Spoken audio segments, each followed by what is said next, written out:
সিলেটের জমিনে শুয়ে আছে শাহজালাল ইয়ামিনী রহমতুল্লাহি আলাইহি। তিনি শুধু লিল্লাহে তাকবীর দিয়ে লিল্লাহে তাকবীর আল্লাহু আকবার বলে যখন স্লোগান নিয়ে বের হয়েছিলেন, গৌর গোবিন্দ পালাতে বাধ্য হয়েছে। কথা বলেন ঠিক কিনা? আজ এই মাহফিল থেকে ভারতকে জানাইতে চাই, তোমাদের দেশ বড় হতে পারে, তোমাদের জনবল বড় হতে পারে, বেশি হতে পারে, তোমাদের শক্তি বেশি হতে পারে, তোমাদের প্রশাসন বেশি হতে পারে, তোমাদের অস্ত্র বেশি হতে পারে। আল্লাহর কসম করে বলি, আমার বাংলাদেশের একটা জিনিসের সাথে তোমরা পাবা না, সেটা হচ্ছে বাংলাদেশের মানুষের 16 কোটি মানুষের ঈমানের সাথে তোমাদের অস্ত্র, তোমাদের বড় দেশে পাত্তা পাবে না। কথা বলেন ঠিক কিনা? আমাদের প্রিয় ভাই আফগানিস্তানের তালেবান ভাইয়েরা 20 বছর ধরে আমেরিকার সাথে যুদ্ধ করেছে। আমেরিকার কি ছিল না? সেনাবাহিনী বেশি ছিল, অস্ত্র বেশি ছিল, আর অস্ত্র বেশি ছিল, বিমান বেশি ছিল, রকেট বেশি ছিল, গোলা বারুদ বেশি থাকার পরেও 20 বছর যুদ্ধ করে তালেবানদের সাথে টিকতে পারে নাই। ভারতের উগ্রপন্থী হিন্দুদেরকে জানাইতে চাই, তোমরা যদি আমাদের সাথে লাগতে আসো, আমেরিকার যে অবস্থা করেছে, আমরা বাংলাদেশের মুসলমানেরা তোমাদের একই অবস্থা করব, গতি ঘুলে পালাতে বাধ্য হবে। কথা বলেন ঠিক কিনা?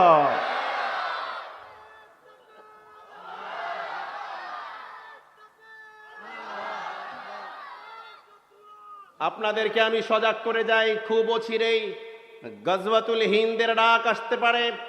আল্লাহ রাসূল সাল্লাল্লাহু আলাইহি ওয়াসাল্লামের পবিত্র জবান মোবারক থেকে যে সমস্তগুলা ভবিষ্যৎবাণী যে সমস্ত বের হয়েছে, তার মধ্যে সর্বশেষ হচ্ছে গজওয়াতুল হিন্দ। জোরে বলুন সুবহানাল্লাহ। আল্লাহ রাসূল বলেছে, যে ব্যক্তি গজওয়াতুল হিন্দে অংশগ্রহণ করবে, এই ব্যক্তি শহীদ হলে উহুদের ময়দানে যে সমস্ত সাহাবা আজমাইনগণ শহীদ হয়েছে, বদরের ময়দানে যে সমস্ত সাহাবা আজমাইনগণ শহীদ হয়েছে, খন্দকের যুদ্ধে যে সমস্ত সাহাবা আজমাইনগণ শহীদ হয়েছে, গাজওয়াতুল হিন্দ অর্থাৎ মুসলমানদের সাথে হিন্দুদের যুদ্ধ হবে, ভারতের উগ্রপন্থী হিন্দুদের। এই যুদ্ধের মধ্যে যে সমস্ত মুসলমানেরা অংশগ্রহণ করে শহীদ হবে, সেই সমস্ত মুসলমানদেরকে আল্লাহ রাসূল সাল্লাল্লাহু আলাইহি ওয়াসাল্লাম ওই তাবুক, ওই খন্দক, ওই উহুদ, ওই বদরের যুদ্ধে যে সমস্ত সাহাবারা জীবন দিয়ে শহীদ হয়েছে, তাদের সমপরিমাণ মর্যাদা আল্লাহ পাক দান করবে। সকলে বলি আল্লাহু আকবার। সেই যুদ্ধে অংশগ্রহণ করার দরকার আছে না নাই? যুদ্ধটা বড় কঠিন হবে। আবু হুরায়রা রাদিয়াল্লাহু তাআলা আনহু বলেছেন, আমি যদি এই যুদ্ধ পর্যন্ত বাঁচি, তাহলে অবশ্যই আমি আল্লাহর কসম করে বলছি, আমি আবু হুরায়রা এই যুদ্ধের মধ্যে অংশগ্রহণ করব। জোরে বলুন সুবহানাল্লাহ। আমার ভাইয়েরা, এত সহজ হবে না, শেষ বিজয়টা এত সহজেই আসবে না। আমার ভাইয়েরা, আল্লাহ রাসূল সাল্লাল্লাহু আলাইহি ওয়াসাল্লাম বলছেন, গাজওয়াতুল হিন্দ অবশ্যই মুসলমানদের বিজয় হবে। ততক্ষণ পর্যন্ত বিজয় হবে না যতক্ষণ পর্যন্ত তাদের পায়ের টাকনু পর্যন্ত রক্ত না বাঁধে। রক্ত পড়তে পড়তে, রক্ত ঝরতে ঝরতে আপনার আমার টাকনু পর্যন্ত ডুবে যাবে, তারপর আল্লাহ রাব্বুল আলামিন বিজয় দান করবে। আমার ভাইয়েরা, আল্লাহ রাব্বুল আলামিনের জান্নাতে সহজভাবে যাওয়ার একমাত্র পথ আল্লাহ রাস্তায় জীবন দিয়ে শহীদ হয়ে যাওয়া। কথা বলেন ঠিক কিনা? আমার বন্ধুগণ, আমার ভাইয়েরা, ভূমিকা ছাড়া একেবারেই আলোচনা। আমি কোরআনুল কারীমের সূরা আল ফুরকানের 30 নং আয়াত কারীমা তেলাওয়াত করেছি। তেলাওয়াতকৃত আয়াত থেকে আমি কিছু কথা বলতে চাই, যদি আপনাদের অনুমতি পাই। রাজি আছেন সবাই? রাজি আছেন যারা যারা দুহাত তুলে আল্লাহু আকবার বলে দেখান তারা। وقال الرسول يا رب إن قومي اتخذوا هذا القرآن مهجورا।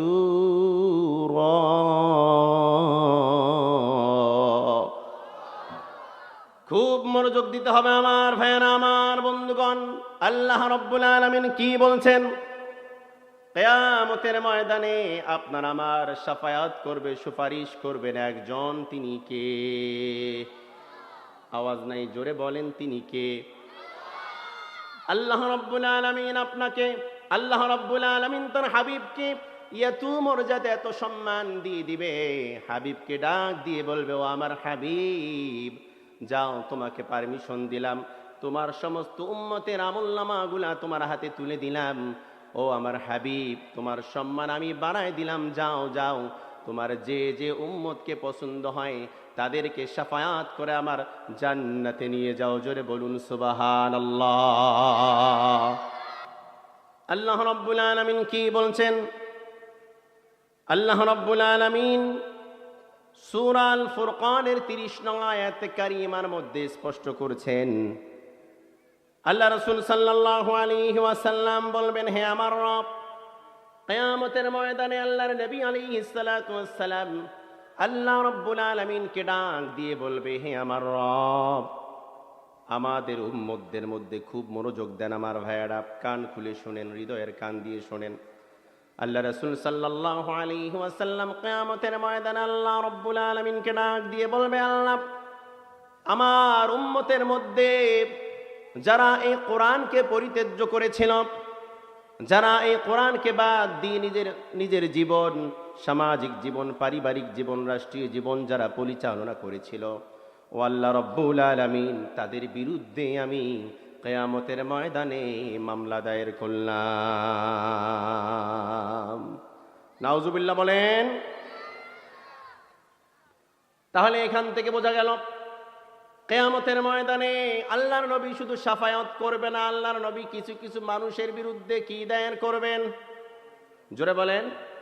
মামলা দায়ের করবেন। দুনিয়ার মামলার জামিন আছে, একদিন না একদিন খালাস হয়ে যাবেন, কিন্তু কিয়ামতের ময়দানে যদি আল্লাহর নবী মামলা দেয়, ওই মামলার কোনো জামিন হবে না। কথা বলেন ঠিক কিনা?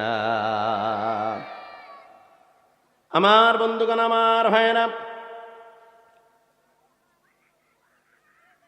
আল্লাহ রাসূল সাল্লাল্লাহু আলাইহি ওয়াসাল্লাম কিয়ামতের ময়দানে এত পাওয়ারফুল হয়ে যাবেন যে আহলুস সুন্নাহ ওয়াল জামাআতের মতে কিয়ামতের ময়দানে আল্লাহর নবী সাল্লাল্লাহু আলাইহি ওয়াসাল্লাম উম্মতকে খুঁজে খুঁজে বের করবেন আর উম্মতদেরকে শাফায়াত করে আল্লাহর জান্নাতে নিয়ে যাবেন। আল্লাহ রাসূল চাবেন না যে একজন উম্মত জাহান্নামে চলে যায়। আল্লাহ রাসূল চাবেন সব উম্মতেরা আল্লাহর জান্নাতে চলে যাক। কিন্তু আল্লাহ রাব্বুল আলামিনের কোরআন সাক্ষী, সূরা আল ফুরকানের 30 নং আয়াত সাক্ষী, আল্লাহ রাসূল সব উম্মতদেরকে জান্নাতে শাফায়াত করে নেবেন না। কিছু কিছু উম্মতদের বিরুদ্ধে শাফায়াত তো করবেনই না, বরং মামলা দায়ের করে দিবেন। এমন মামলা দিবেন কোনো দিন আর জান্নাতে যাওয়ার সুযোগ হবে না। চিরদিনের জন্য আল্লাহ পাক তাদেরকে জাহান্নামে দিয়ে দিবেন। আমার ভাইয়েরা, আমার বন্ধুগণ, মাহজুর আয়ের ব্যাখ্যায় বর্তমান দুনিয়ার তামাম বড় বড় মুফাসসিরিন ইকরাম, তাদের মধ্যে অন্যতম আল্লামা তাকি উসমানী দামাত বারাকাতুহুমুল আলিয়া, তিনি তার গ্রন্থের মধ্যে মাহজুরের ব্যাখ্যায় তিনি বলেন, কিয়ামতের ময়দানে একজন নয়, দুজন নয়, 5 প্রকারের মানুষের বিরুদ্ধে আল্লাহর নবী সাল্লাল্লাহু আলাইহি ওয়াসাল্লাম কিয়ামতের ময়দানে আল্লাহর আদালতে মামলা দায়ের করে দিবেন। কথা বোঝেন নাই মনে হয় আমার? জোরে বলেন তো, কিয়ামতের ময়দানে কয় প্রকারের মানুষের বিরুদ্ধে মামলা হবে? জোরে বলেন, কয় প্রকার? হাতের আঙ্গুল কয়টা? নামাজ কয় ওয়াক্ত? নামাজ কয় ওয়াক্ত? হাতের আঙ্গুল কয়টা? ইসলামের স্তম্ভ কয়টা? আপনার আমার বাপ কয়টা? 2-1 কিন্তু 5টা বলছে। ভেজাল আছে বাবা, বুঝে শুনে কথা বলতে হবে। তবে 5টা বললে ভুল হবে না, এর ব্যাখ্যা আছে। এর ব্যাখ্যা বলতে গেলে সময় লাগবে, আমি ওদিকে যাব না। খুব মনোযোগ আমার বন্ধুগণ, আমার ভাইয়েরা, কিয়ামতের ময়দানে আল্লাহর নবী সাল্লাল্লাহু আলাইহি ওয়াসাল্লাম 5 প্রকারের মানুষের বিরুদ্ধে মামলা দায়ের করবেন। কয় প্রকার? মাহজুর আয়ের ব্যাখ্যায় আল্লামা তাকি উসমানী তিনি বলেন, কিয়ামতের ময়দানে কোন 5 প্রকারের মানুষের বিরুদ্ধে মামলা দায়ের হবে জানার দরকার আছে না নাই? 1 নাম্বার আমার ভাইয়েরা, ওই সমস্ত মানুষের বিরুদ্ধে মামলা দায়ের করবে আল্লাহর নবী সাল্লাল্লাহু আলাইহি ওয়াসাল্লাম যারা দুনিয়ায় ছিল অথচ আল্লাহ রব্বুল আলামিনের কোরআনের রাজ প্রতিষ্ঠিত করার জন্য আন্দোলন করেন নাই, যারা আল্লাহর জমিনে আল্লাহর দ্বীন প্রতিষ্ঠিত করার আন্দোলন যারা করেন নাই, যারা আল্লাহর কোরআন দিয়ে নামাজ পড়েছে, বাপ মূল্যে কোরআন তেলাওয়াত করেছে, কোরআন দিয়ে তাবিজ বানিয়েছে, কিন্তু তারা আল্লাহর কোরআন আল্লাহর জমিনে প্রতিষ্ঠিত করার চেষ্টা যারা করে নাই, ওই সমস্ত বিরুদ্ধে, ওই সমস্ত লোকের বিরুদ্ধে আল্লাহর নবী সর্বপ্রথম মামলা দায়ের করবে। আল্লাহ সবাইকে সাফায়াত করলেও এদেরকে সাফায়াত করব না। এদের মধ্যে হাজি থাকবে, নামাজি থাকবে, রোজা করেনেওয়ালা ব্যক্তি থাকবে, জাকাত দেনেওয়ালা ব্যক্তি থাকবে, শুধুমাত্র কেবলমাত্র একমাত্র কোরআন দিয়ে রাজনীতি না করার কারণে, ইসলামী রাজনীতি না করার কারণে, আল্লাহর জমিনে আল্লাহর দ্বীন প্রতিষ্ঠিত না করার কারণে কিয়ামতের ময়দানে ওই হাজি গাজী আল্লাহ রাসূল সাল্লাল্লাহু আলাইহি ওয়াসাল্লামের মামলার হাত থেকে রেহাই পাবে না। কথা বলেন ঠিক কিনা? খুব মনোযোগ। তাহলে ইসলামী আন্দোলন করা ফরজ না নফল? নামাজ যেমন ফরজ, রোজা যেমন ফরজ, হজ যেমন ফরজ, যাকাত যেমন ফরজ, আমার ভাইরে ইসলামী আন্দোলন করা তেমনি ফরজ। সুবহানাল্লাহ নাই? অথচ আমরা নামাজকে প্রাধান্য দিয়েছি। ইসলামী রাজনীতির কথা বললে বাবা এসব কি বলেন, ইসলামে আবার রাজনীতি আছে নাকি? আছে না নাই? এক প্রকারের মানুষ 16টি 17টি বছর আমাদেরকে জ্বালিয়েছে আর বলেছে, হুজুর ওয়াজ করেন ভালো কথা, মাটির নিচের ওয়াজ করেন আর আসমানের উপরের ওয়াজ করেন, খবরদার ইসলামের মধ্যে রাজনীতি নাই, কোরআনের মধ্যে রাজনীতি নাই, খবরদার এগুলো বলবেন না। কথা বলেন না কেন? আল্লাহ রব্বুল আলামিন তাদেরকে এমন ভাবে নিশ্চিহ্ন করে দিলেন, আজকে তারা কথা বলার সাহস পায় না। আর কথা বলেন ঠিক কিনা? আহা, কি যন্ত্রণাই তারা করেছে। আমার বন্ধুগণ, আমার ভাইয়েরা, গতকালকা তার আগের দিন অর্থাৎ কয়েকদিন আগে আমার এক মুসল্লি, বয়সটা খুব একটা বেশি হবে না, এবার এসএসসি পরীক্ষা দেবে, তোর বাড়িতে চিকার খুব যন্ত্রণা। চিকা আছে না নাই? কথাটা বলবো, মানে চিকার খুব যন্ত্রণা। চিকা তো কোনোভাবেই ধরা দেয় না, ফাঁদের মধ্যেও পড়ে না, বিষ দেয় সেটাও খায় না, মানে চালাক চিকা। চিন্তা করলো চিকা ধরি কেমনে? তো ওই আটা নাকি এক প্রকারের আটা পাওয়া যায়, একটা কাঠের উপর অথবা একটা কার্টুনের উপর আটাটা দিয়ে দিলে চিকা যদি দাবাত যদি দেন অথবা ওই পথ দিয়ে হাঁটতে গিয়ে যদি আটার উপর দিয়ে কোনোভাবে যায় তাহলে কি হয়? আটকে গেল। আচ্ছা, সুন্দর কথা বলছে। তে চিকাকে আটা দেওয়ার পর কার্টুনের উপর একটা আটা দিয়ে রাখছে, একটু রাত্রিবেলায় লাইট তো বন্ধই থাকে, চশমা তো রেখেই আসছিল, টর্চ লাইট ছিল না।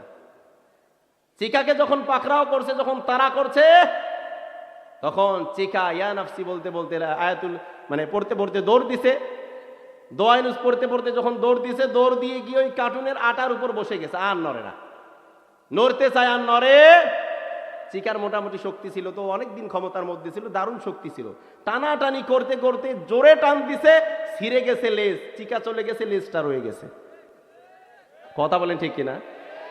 কারণ অনেক মোটা তো, অনেকদিন ছিল ক্ষমতার মধ্যে, চেয়ারের মধ্যে অনেকদিন ছিল, নড়াচড়া করে শেষ পর্যন্ত ধরা যায় নাই, গেইছে তো গেইছে, লেজ রেখেই পালাইছে। কথা বলেন ঠিক কিনা? কথা কি বুঝতেন না নাই বোঝেন? বোকা মানুষের জন্য কিন্তু ওয়াজ নয় ভাই।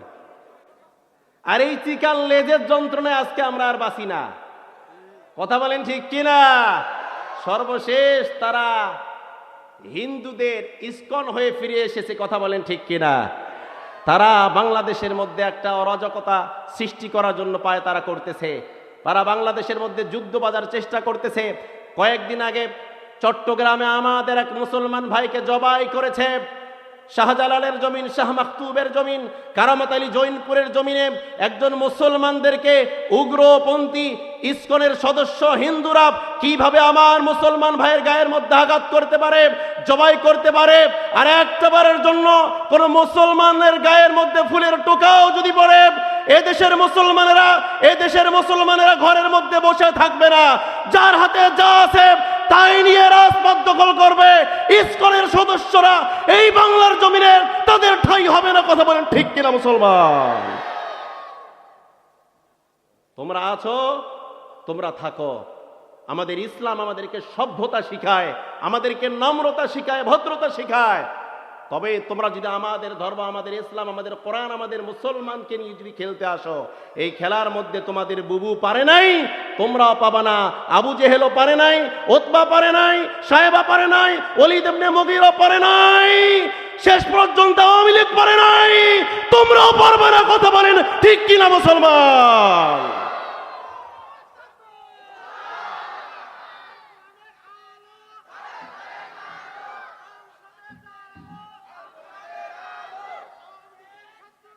আমার ভাইরা, এটা কোন কথা বললেন? যাক, আওয়ামী লীগের শত্রুরা কি হুঁশিয়ার? যা একটা মিস্টেক হয়ে গেছে আর কি। তাদের শত্রু বাংলাদেশের 16 কোটি মুসলমান। কথা বলেন ঠিক কিনা? কারণ যারা আমাদের কলিজার টুকরা আল্লামা সাঈদীকে দীর্ঘ 13টা বছর জেলখানার মধ্যে রেখেছে, তারা আমাদের কোনোদিন বন্ধু হতে পারে না। কথা বলেন ঠিক কিনা? যারা আল্লামা মামুনুল হককে জেলখানার মধ্যে 3 বছর রেখেছে, মুফতি আমির হামজাকে জেলখানার মধ্যে রেখেছে, মুফতি কাজী ইব্রাহিমকে জেলখানার মধ্যে রেখেছে, শাপলা চত্বরে হাজার হাজার হাফেজে কোরআন আর আলেমদের রক্ত দিয়ে সয়লাভ করে দিয়েছে, হাজার হাজার আলেমদেরকে গুম করেছে, তারা এই জাতির শত্রু, তারা মুসলমানের শত্রু, তারা কোরআনের শত্রু, ইসলামের শত্রু। কথা বলেন ঠিক কিনা মুসলমান? খুব মনোযোগ দিয়ে আলোচনা শুনতে হবে। আমি সে কথাগুলোই বলবো কোরআনের আলোকে। সকলে বলি ইনশা আল্লাহ। রব্বুল আলামিন বলে দিলেন মাহজুরান ব্যাখ্যায় আল্লামা তাকি উসমানী, তিনি বলেন কিয়ামতের ময়দানে আল্লাহর নবী মামলা দায়ের করবে 5 প্রকারের লোকের বিরুদ্ধে। কথা বলেন ঠিক কিনা? 5 প্রকারের মানুষের বিরুদ্ধে মামলা দায়ের করবে। তার মধ্যে প্রথম নাম্বার হচ্ছে যারা আল্লাহর জমিনে আল্লাহর দিন কায়েম করার চেষ্টা করে নাই, ইসলামী রাজনীতি যারা করে নাই, তাদের বিরুদ্ধে আল্লাহ রব্বুল আলামিনের কাছে আল্লাহর নবী স্বয়ং নিজেই মামলা দায়ের করবে। আল্লাহর নবী যদি আপনার আমার বিরুদ্ধে মামলা দায়ের করে, বাঁচার কোনো উপায় আছে? জোরে বলেন আছে? তার মানে আমার ভাইরা, ইসলামী আন্দোলন করা ফরজ না নফল? আল্লাহ রাব্বুল আলামিন বলছেন শারআ লাকুম মিনাদ-দীনি মা ওয়াসসা বিহি নূহান ওয়াল্লাযী আওহাইনা ইলাইকা ওয়া মা ওয়াসাইনা বিহি ইব্রাহিম ওয়া মূসা ওয়া ঈসা আন আকিমুদ-দীন ওয়া লা তাতাফাররাকু ফী। জোরে বলেন আল্লাহু আকবার। আল্লাহ রাব্বুল আলামিন কোরআনুল কারীমের মধ্যে বলছেন সূরা শুরা 13 নং আয়াতে কারীমা, আল্লাহ রাব্বুল আলামিন তার হাবিবের উপরে আয়াত নাজিল করে দিয়ে বলছেন, ও আমার হাবিব, তোমার উপর ওই দিনকে নির্ধারণ করে দিয়েছি। কোন দিনকে? যে দিন, যে ইসলাম আমি নূহ আলাইহিস সালাতু ওয়াস সালামের উপর দিয়েছিলাম। সুবহানাল্লাহ বললেন না? আরো জোরে বলে সুবহানাল্লাহ। সেই দিন, সেই ইসলাম আমি তোমার উপর দিয়েছি। শুধু তোমার উপর দেই নাই, মূসা ওয়া ঈসা আন আকিমুদ্দিন। ইব্রাহিম ও মূসা ওয়া ঈসা, এই দিন ইব্রাহিম আলাইহিস সালাতু ওয়াস সালামের উপরে ছিল, মূসা আলাইহিস সালাতু ওয়াস সালামের উপরে ছিল, ঈসা আলাইহিস সালাতু ওয়াস সালামের উপর ছিল। এই দিনটা তোমার উপর দিয়েছি। তাদেরও যে দায়িত্ব ছিল, একই দায়িত্ব তোমার কাঁধের উপর দিয়ে দিলাম। এবং এই একই দায়িত্ব তুমি থাকবা না, তোমার উম্মত বহন করবে। এবং তোমার উম্মতের মধ্যে নবীদের মতো ভূমিকা পালন করবে উলামা হযরত। সুবহানাল্লাহ বলেন। যার কারণে আল্লাহর নবী বলছেন ইন্নাল উলামা ওয়ারাসাতুল আম্বিয়া, নবীদের ওয়ারিস হচ্ছে আলেম উলামা। কথা বলেন ঠিক কিনা? তার মানে আমার ভাইয়েরা, নবীরা নাই কিন্তু উলামা হযরত যেহেতু আছে, নবীরা যেমন দিনকে আঁকড়িয়ে ধরেছেন, দিনকে ধূলিসাৎ হতে দেয় নাই, আজকে উলামা হযরত জীবন দিবে, রক্ত দিবে, এই ইসলাম ও দিনকে মিঠায় যেতে দিবে না, ধূলিসাৎ হতে দিবে না। কথা বলেন ঠিক কিনা? তাহলে ইসলামী আন্দোলন করা ফরজ না নফল? 1 নাম্বার, ইসলামী আন্দোলন করে না যারা, প্রকৃত মুসলমান এখনো হতে পারে নাই তারা। যদিও বা নামাজ পড়ে, রোজা করে, হজও করে, যাকাতও দেয়, শুধু ইসলামী আন্দোলন না করার কারণে, আল্লাহর জমিন আল্লাহর দ্বীন প্রতিষ্ঠিত করার আন্দোলন না করার কারণে তারা এখনো পরিপূর্ণ মুসলমান হতে পারে নাই। অবশ্যই এইভাবেই যদি কবরের মধ্যে যায়, আল্লাহ রাসূল সাল্লাল্লাহু আলাইহি ওয়াসাল্লাম তাদের বিরুদ্ধে মামলা দায়ের করে দিবে। আমার বন্ধুগণ, আমার ভাইয়েরা, আমাদের দেশের একটা বর্ডার, একটা সীমান্ত এলাকা আছে না নাই? প্রত্যেকটা রাষ্ট্রের সীমানা আছে, বর্ডার আছে, আর প্রত্যেকটা রাষ্ট্রের বর্ডারের মধ্যে পাহারাদার আছে না নাই? বিজিবি বর্ডার গার্ড বাংলাদেশ আছে না নাই? সেনাবাহিনী আছে না নাই? তার মানে প্রত্যেকটা দেশের মধ্যে সীমান্তের মধ্যে সেনাবাহিনী থাকে, বিজিবি বর্ডার গার্ড থাকে, যাতে করে অপর দেশের কোনো শত্রু, কোনো সৈন্য কোনোভাবে আক্রমণ করতে না পারে, কোনোভাবে ঢুকতে না পারে, বর্ডার যাতে কোনোভাবে ক্রস করে বাংলাদেশে আসতে না পারে। সেজন্য বাংলাদেশ সরকার হাজার হাজার কোটি টাকা খরচ করে বাংলাদেশ সেনাবাহিনী এবং বিজিবি বর্ডার গার্ডকে সীমান্তের মধ্যে রেখে দিয়েছেন। কথা বলেন ঠিক কিনা?